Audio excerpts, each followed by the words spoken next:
Dan ceritakanlah hai Muhammad kepada mereka kisah Idris yang tersebut di dalam Al-Quran.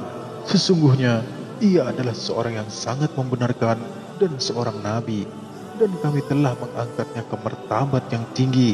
Al-Quran Surah Maryam ayat 56-57.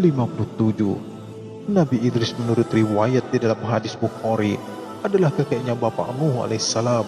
Berarti Nabi Idris merupakan generasi ke-6 dari Nabi Adam alaihissalam, mengingat Nuh sendiri sebagai keturunan ke-10 dari Nabi Adam alaihissalam. Nabi Idris alaihissalam memiliki beberapa kelebihan atau mukjizat dari Allah. Pertama, dia manusia pertama yang pandai baca tulis dengan menggunakan pena. Kepada Idrislah Allah Subhanahu wa taala memberikan 30 sahifah alias suhuf, lembaran-lembaran ajaran Tuhan berisi petunjuk untuk disampaikan kepada umatnya. Kedua, Nabi Idris diberi bermacam-macam pengetahuan, mulai dari merancak, merawat kuda, ilmu perbintangan, falak, sampai ilmu berhitung alias matematika. Ketiga, nama Nabi Idris sendiri berasal dari kata darasa yang artinya belajar. Nabi Idris memang sangat rajin mengkaji ajaran Allah Subhanahu wa taala yang diturunkan kepada Adam dan Nabi Syed, bahkan yang langsung kepada dirinya. Nabi Idris juga sangat tekun mengkaji fenomena alam semesta yang semua merupakan ayat dan pertanda dari Tuhannya. Keempat, Nabi Idris alaihissalam ialah orang yang pertama pandai memotong dan menjahit pakaiannya. Orang-orang sebelumnya konon hanya mengenakan kulit binatang secara sederhana dan apa adanya untuk dijadikan penutup aurat.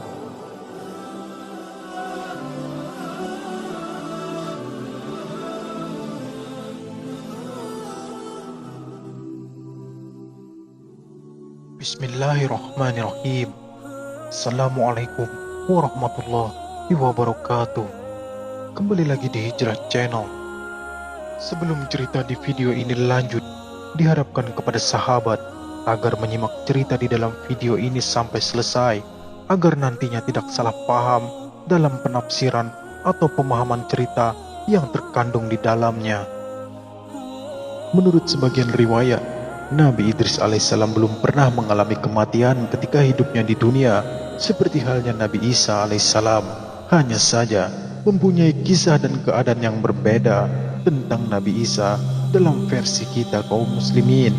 Ketika pasukan kaum Yahudi berhasil menemukan tempat persembunyian Nabi Isa dan para sahabat beliau, kaum Hawariyun, Allah Subhanahu wa taala mengangkat beliau ke langit. Kemudian Allah menyerupakan wajah seseorang muridnya yang menyerupai wajah Nabi Isa. Murid beliau yang satu ini berkhianat dan menunjukkan persembunyian beliau kepada kaum Yahudi karena iming-iming harta kekayaan. Murid yang berkhianat inilah yang ditangkap, disalib, kemudian dibunuh oleh orang-orang Yahudi karena memang memiliki wajah Nabi Isa.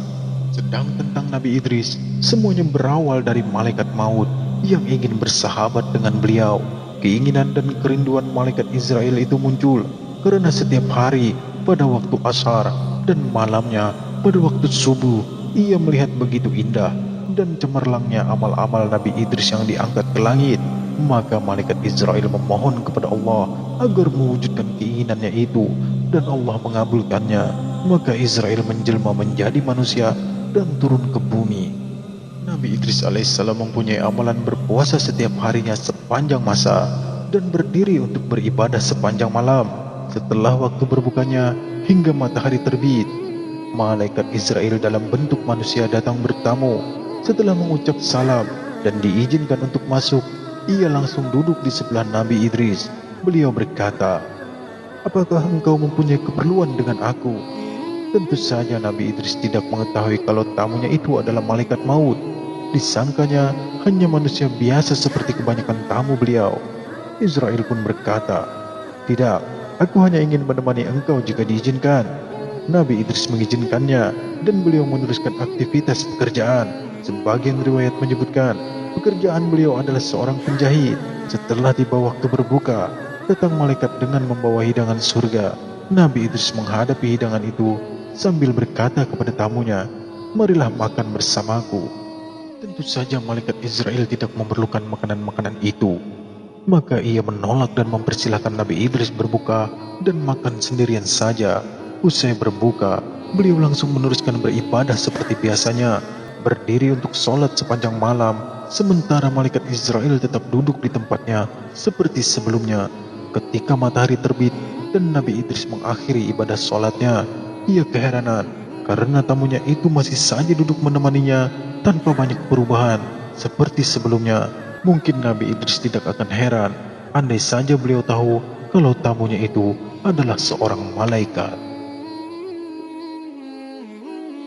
Pada pagi hari seperti itu, biasanya Nabi Idris mulai bekerja menjahit. Tetapi karena hari itu mempunyai tamu yang dalam sehari semalam ini hanya duduk menemaninya, beliau berkata, "Wahai Tuan, apakah Tuan bersedia berjalan-jalan bersamaku sehingga engkau merasa senang?" Israel berkata, "Baiklah." Mereka berdua berjalan hingga ketika sampai pada suatu ladang, Israel berkata, "Apakah engkau mengizinkan aku mengambil beberapa tangkai dari tanaman ini untuk makanan kita berdua?" "Subhanallah," kata Nabi Idris, "kemarin aku mengajak makan tetapi engkau menolak makanan yang jelas halalnya. Tetapi hari ini engkau ingin makan dari yang haram." Malaikat Israel hanya tersenyum mendengar jawaban itu. Kemudian mereka melanjutkan perjalanan. Mereka terus berjalan hingga 4 hari lamanya. Dan setiap kali masuk waktu berbuka, datang malaikat membawa hidangan untuk Nabi Idris alaihissalam. Setiap kali beliau mengajak makan hidangan surga itu, tentu saja malaikat Israel menolak. Akhirnya Nabi Idris menyadari kalau tamunya ini bukanlah manusia biasa. Beliau berkata, "Sebenarnya siapa Tuan ini?"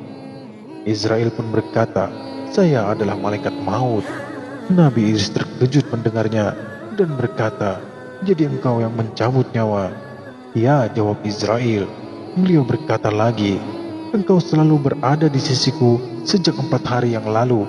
Apakah engkau juga mencabut nyawa seseorang selama 4 hari itu?" Israel pun menjawab, "Iya, bahkan banyak sekali aku mencabut nyawa." Nabi Idris berkata lagi, "Bagaimana engkau melakukannya?"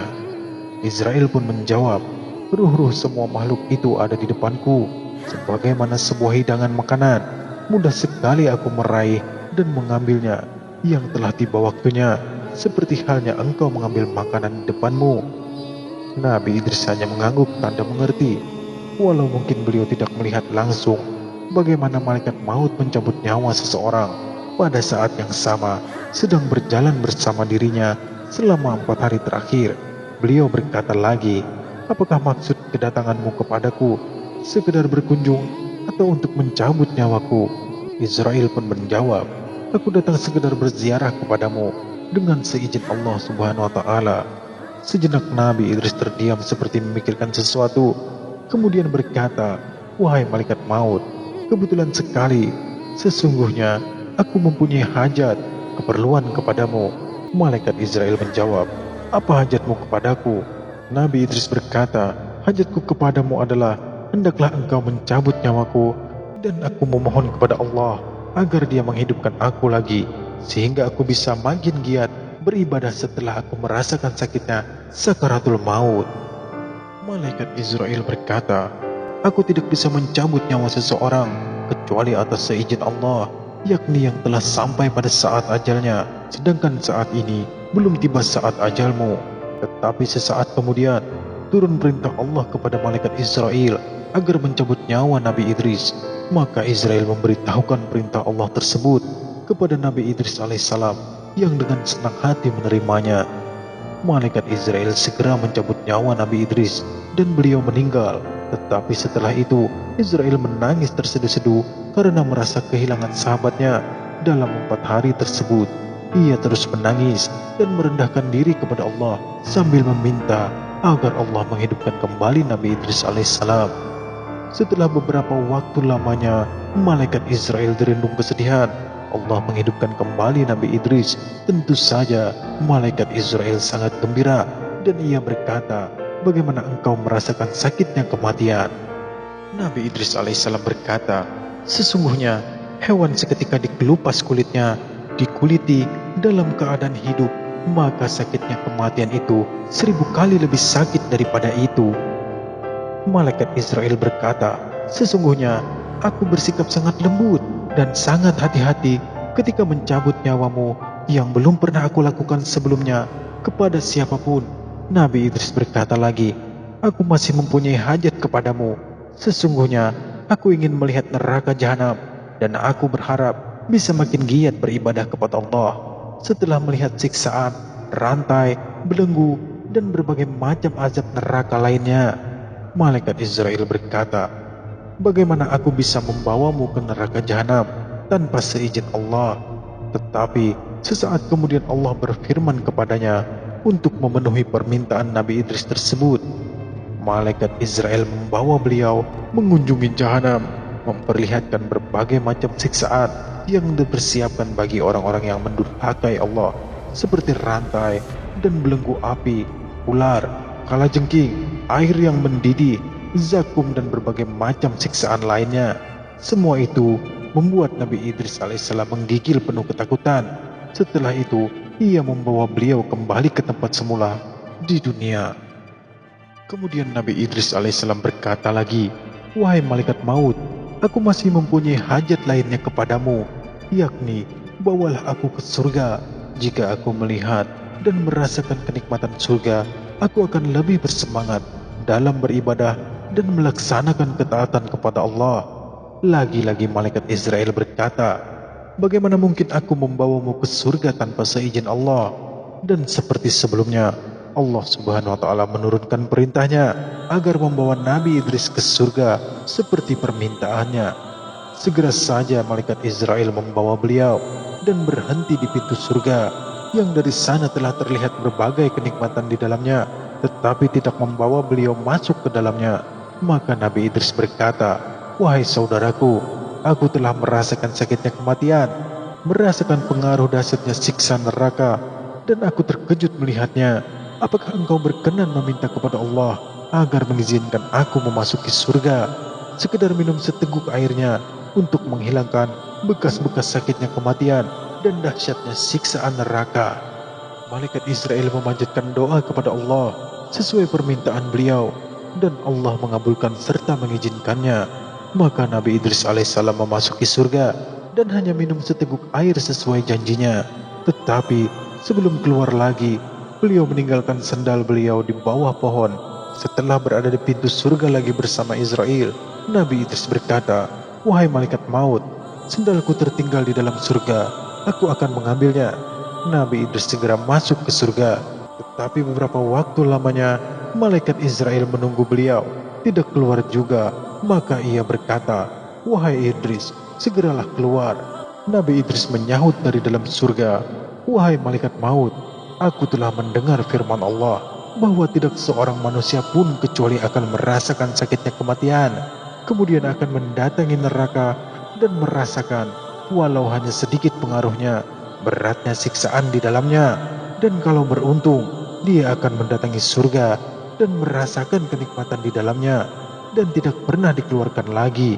Sesungguhnya aku telah merasakan seperti itu dan kini telah masuk ke surga, maka aku tidak akan keluar lagi."